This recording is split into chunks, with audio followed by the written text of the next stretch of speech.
U Kinu Vali u kojem se sada nalazimo započinje novi kino tjedan, dakle od 2. travnja. Na programu će biti brojni filmovi, između ostalog film Zašto skačem povodom obilježavanja Međunarodnog dana autizma. Za sve one koji se žele pobliže upoznati sa ovom vrlo važnom temom, mislim da će biti doista zanimljivo i inspirativno da pogledaju jednu osobnu priču o ljudima koji žive s autizmom. Osim toga imamo i kino cirkus. Svake godine 2 puta godišnje imamo program u suradnji sa udrugom Room 101 koji prikazuju filmove koji se bave cirkuskim temama.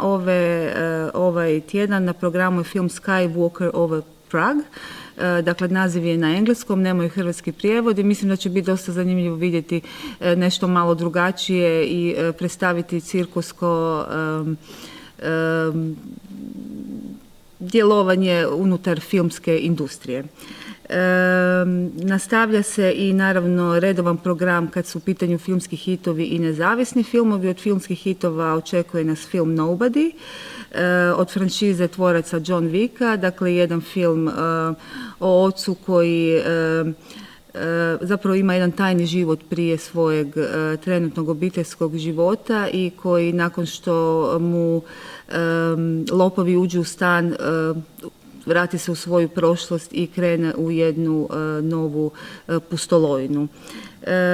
Onaj film u kojem se puno pričalo ovih dana, zato što je osvojio nagradu Zlatni globus za najbolju glumicu i ima nominacije za Oscara, je United States vs. Billie Holiday, odnosno Sjedinjene države protiv Billie Holiday. To je priča o slavnoj pjevačici Billie Holiday koja je bila pod velikom optužbom Sjedinjenih Američkih Država zbog poroka, no slučaj se zakomplicirao, bilo je dosta upletano rasizma, to je doista jedna vrlo važna tema koja je i danas vrlo aktualna.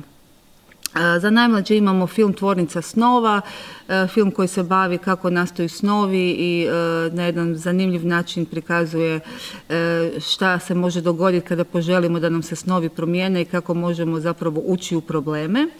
I na kraju bi još predstavila naš program Filmovi za sva vremena koji se već neko vrijeme odvija u Kinu Vali. Svaku srijedu imamo jedan film iz bogate filmske povijesti.